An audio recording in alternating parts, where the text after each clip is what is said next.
जय हिंद, वंदे मातरम। नमस्कार दोस्तों, मैं स्वप्निल कुमार एक बार फिर से स्वागत करता हूं आप सभी लोगों का अपने YouTube चैनल SM क्लासेस में। और आज हम लोग किरचॉफ के द्वितीय नियम के बाद एक most important topic wheat stone bridge पे बात करने वाले हैं। और इस वीडियो को देखने से पहले मैं उम्मीद करता हूँ कि आपने किरचॉफ का प्रथम और द्वितीय नियम देख लिया होगा, क्योंकि इसको समझने के लिए उसको समझना मोस्ट इम्पॉर्टेंट है। और ये जो क्वेश्चन है ये बोर्ड एग्जाम को मद्देनजर रखते हुए भी इम्पॉर्टेंट है और इस पर कुछ न्यूमेरिकल्स भी पूछे जाते हैं। तो मैं आपको सजेस्ट दूंगा कि अगर आपने पहले वो वीडियो नहीं देखी है तो उसको देख लीजिए, उसके बाद इसको देखिए ताकि ये बेहतर तरीके से समझ में आए। तो चलिए देखते हैं। हम बात करने वाले हैं कि व्हीट स्टोन ब्रिज, इसका क्या काम होता है, इस संतुलन की अवस्था जिसको बोलते हैं बैलेंस स्टेज, वो क्या होती है। तो देर न करते हुए शुरू करते हैं व्हीट स्टोन ब्रिज। देखिए, इस व्हीट स्टोन ब्रिज का हम बात करते हैं सबसे पहले काम क्या होता है, क्योंकि अगर हमको काम ही नहीं पता तो कोई मतलब नहीं है इन सब चीज़ों को पढ़ने का। देखिए, व्हीट स्टोन ब्रिज का उपयोग करते हैं किसी चालक, कोई हमको चालक दिया गया है और उसका हमें प्रतिरोध नहीं पता है, तो उसका प्रतिरोध ज्ञात करने के लिए ही हम लोग क्या यूज़ करते हैं, व्हीट स्टोन ब्रिज। या दूसरे शब्दों में हम कह सकते हैं कि किसी अज्ञात प्रतिरोध को ज्ञात करने के लिए व्हीट स्टोन ब्रिज का उपयोग किया जाता है। अब कैसे करते हैं, कैसी उसकी संरचना रहती है, ये सारी चीजें हम लोग देख लेते हैं। तो अगर ये क्वेश्चन बोर्ड एग्जाम में आता है तो आपकी पहली हेडिंग रहेगी संरचना। और संरचना में आप लोग क्या लिखेंगे, देखिए संरचना में आपको लिखना है कि चार प्रतिरोध PQRS को श्रेणी क्रम में जोड़ के एक चतुर्भुज बना दिया। ठीक है, अब चतुर्भुज में होगा क्या, चतुर्भुज में दो विकर्ण होंगे, तो दोनों विकर्णों में से एक विकर्ण A और C में हमने क्या लगा दिया, एक सेल लगा दिया, एक बैटरी लगा दी। और दूसरा जो विकर्ण है B और D, उसके बीच हमने क्या लगा दिया, एक गैल्वेनोमीटर लगा दिया। गैल्वेनोमीटर बताता है कि करंट फ्लो हो रहा है या फिर नहीं हो रहा है। जरा सी भी करंट अगर फ्लो हो रही होगी तो इसमें विक्षेप देखने को मिलेगा, अदरवाइज इसमें कोई विक्षेप देखने को नहीं मिलेगा। ठीक है, तो ये हमारा हो गया संरचना। अब हम मेन देखते हैं कि ये काम कैसे करता है और इसका जो निगमन होगा, डेरिवेशन, वो किस तरीके का रहेगा। क्योंकि देखिए, थ्योरी तो कोई भी रट के याद कर सकता है और इसमें बहुत ज़्यादा थ्योरी है भी नहीं, लेकिन इम्पॉर्टेंट क्या है, किस तरीके से हम इसको डिराइव करेंगे। तो उसके लिए देखिए, जैसे ही स्टोन ब्रिज के सिरे A और C को हमने जोड़ दिया एक बैटरी C से, तो यहाँ पर देखिए एक टैपिंग की लगी हुई है और इसको जैसे ही हम ऑन करते हैं, ऑन करने का मतलब अलग अलग जगह पे अलग अलग होता है। यहाँ पर है जैसे ही हम ऑन करते हैं तो मतलब हम अलाउ कर रहे हैं कि अब करंट फ्लो हो जाए। तो जैसे ही हम इसको ऑन करेंगे तो यहाँ पर करंट फ्लो होना शुरू हो जाएगा। तो देखिए, यहाँ से जो करंट निकलेगा वो करंट I होगा, यानी यहाँ से प्रवाहित होने वाली धारा कितनी होगी, I होगी। और जैसे ही वो इस बिंदु पर पहुंचेगी, बिंदु A पर, तो बिंदु A पर हमने देखा कि जो यहाँ से I धारा आ रही थी उसको दो रास्ते मिले, एक तो ऊपर की तरफ जाने का और एक नीचे की तरफ जाने का।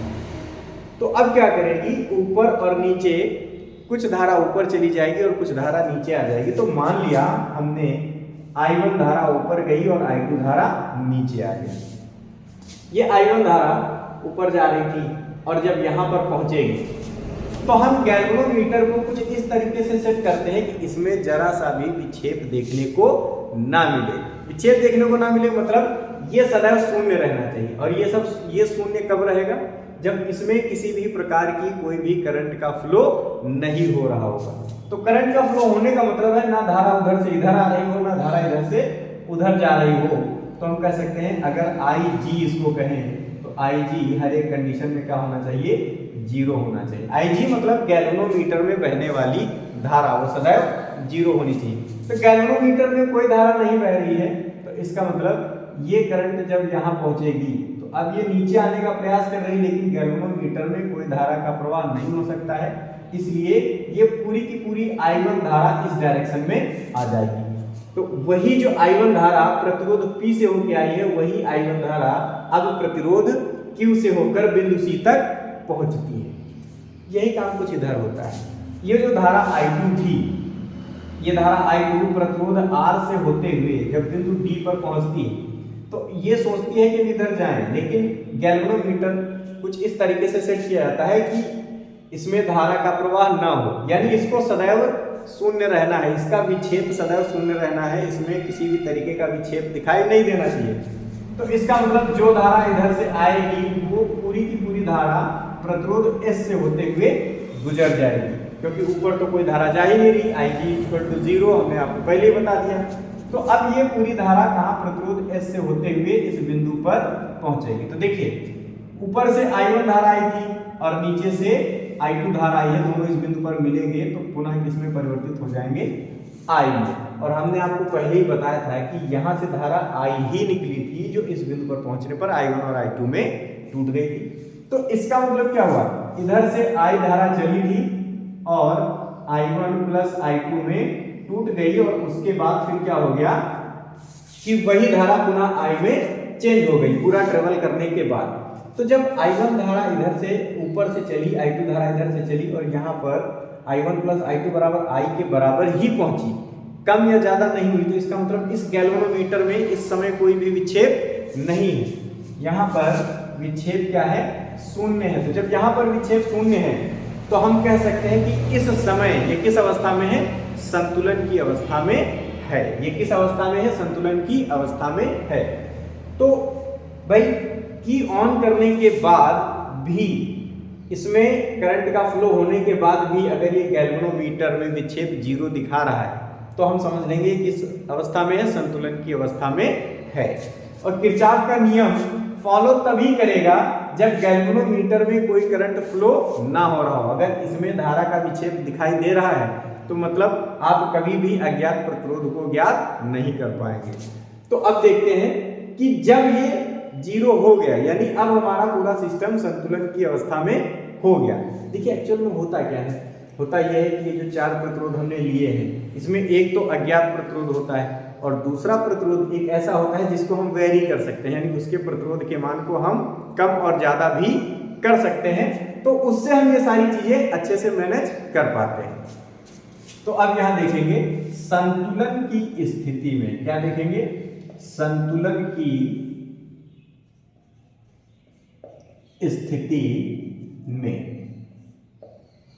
तो संतुलन की स्थिति जब होगी तो यहां पर देखिए, अब यहां पर बारी आ गई किरचॉफ का नियम लगाने की। तो कहां पर लगाएंगे, ए बी डी ए में बंद पास ए बी डी ए में। और अभी अभी हमने किरचॉफ का नियम सीखा है तो उसके अकॉर्डिंग जानते हैं क्या होगा, ये प्रतिरोध और इसमें बहने वाली धारा, कौन सी धारा बह रही है, धारा I1 और N2, इसका संगत प्रतिरोध P, और ये प्रतिरोध और इसमें बहने वाली धारा। तो यहां पर धारा कौन सी है, I2 और इसका संगत प्रतिरोध कौन सा है, R। इनका बीजगणितीय योग अगर निकालें तो बीजगणितीय योग माइनस हो जाएगा, क्योंकि ये धारा ऊपर जा रही है और ये धारा नीचे आ रही है, यानी दोनों धाराएं एक दूसरे के अपोजिट डायरेक्शन में हैं। तो जब दोनों धाराएं एक दूसरे के अपोजिट डायरेक्शन में होंगी तो बीच में निशान कौन सा लगेगा, माइनस का लगेगा। ठीक है, तो यहाँ पर कौन सा सिंबल हो गया, माइनस का सिंबल हो गया। और ये किसके बराबर होगा, ये बराबर होगा 0 के। अभी 0 क्या है, 0 है इसी बंद पास में बहने वाले विद्युत वाहक बल का, और इस बंद पास में विद्युत वाहक बल कितना बह रहा है, 0 बह रहा है, क्योंकि देखिए IG बराबर कितना है, 0, यानी गैल्वेनोमीटर में कोई भी विक्षेप नहीं है। तो इसका मतलब क्या हो गया, इसका मतलब ये हो गया किरचॉफ का द्वितीय नियम लगाने के बाद हमको क्या मिलेगा, I1P माइनस I2R बराबर 0, या I1P बराबर I2R, इक्वेशन फर्स्ट मान लेंगे। ये बराबर के उधर जाएगा तो प्लस का हो जाएगा, यहां तक कोई दिक्कत नहीं। अब उसके आगे देखते हैं, ये बंद पास 1 हो गया, अब ये कौन सा आ गया, बंद पास 2। अब किसकी बारी आ गई, बंद पास 2 में। अब बंद पास 2 कहने, या इसका नाम हमने क्या रखा है, CBDC में, बंद पास 2 में या CBDC में। इसमें देखेंगे तो इसमें भी किरचॉफ का नियम लगा दें। इसमें जब किरचॉफ का नियम लगाएंगे तो इसमें देख लेंगे कि कितने प्रतिरोध हैं, एक प्रतिरोध Q है, एक प्रतिरोध S है। तो इसमें हम देखेंगे कि यहाँ पर धारा I1 बह रही है, तो धारा I1 इनटू इसका संगत प्रतिरोध कौन सा है, Q है, और यहाँ पर धारा कौन सी बह रही है, I2, ये I1 है, ये I2 इनटू इसका संगत प्रतिरोध कौन सा है, S है, और इनका बीजगणितीय योग करेंगे तो देखो ये इधर से आ रहा है, ये इधर से आ रहा है, दोनों एक दूसरे का विरोध करेंगे तो बीच में कौन सा निशान रहेगा, माइनस का निशान रहेगा, और ये बराबर हो जाएगा जीरो के। बराबर जीरो के क्यों हो रहा है, क्योंकि इसी बंद पास में लगे विद्युत वाहक बल का मान कितना है, जीरो है। आप देख सकते हैं Ig बराबर कितना है, जीरो है, यानी कि इसमें धारा का प्रवाह कितना है, शून्य है, मतलब कोई भी विद्युत वाहक बल इसमें कार्य नहीं कर रहा है। तो ऐसी सिचुएशन में क्या हो जाएगा, I1Q माइनस I2S बराबर जीरो, या I1Q बराबर I2S, इक्वेशन सेकेंड, ये बराबर के उधर जाएगा तो प्लस का हो जाएगा। अब देखिए यहां पर हमको दो समीकरण मिल गए, अब हम क्या करने वाले हैं, हम लिखेंगे समीकरण एक को समीकरण दो से भाग करने पर, यहां पर हमने क्या किया, समीकरण एक को समीकरण दो से भाग करेंगे। तो समीकरण एक क्या है, देखिए समीकरण एक हमारा ये वाला है, I1P is equal to I2R, और समीकरण दो क्या है, I1Q, और यहां पर क्या है, I2S, ये समीकरण दो है, ठीक है।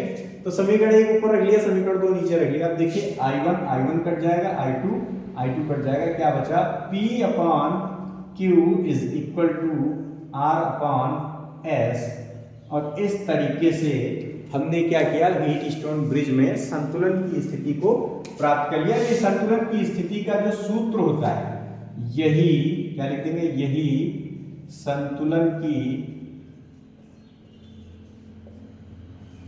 स्थिति का सूत्र है। यही क्या है, संतुलन की स्थिति का सूत्र है, P upon Q equal to R upon S। इसमें से तीन प्रतिरोध हमको ज्ञात होते हैं और एक प्रतिरोध कोई भी जो हमको ज्ञात करना होता है, उसकी वैल्यू हम बहुत आसानी से निकाल लेते हैं। तो इस तरीके से ये हमारा एक इंपॉर्टेंट टॉपिक हो गया, व्हीटस्टोन ब्रिज।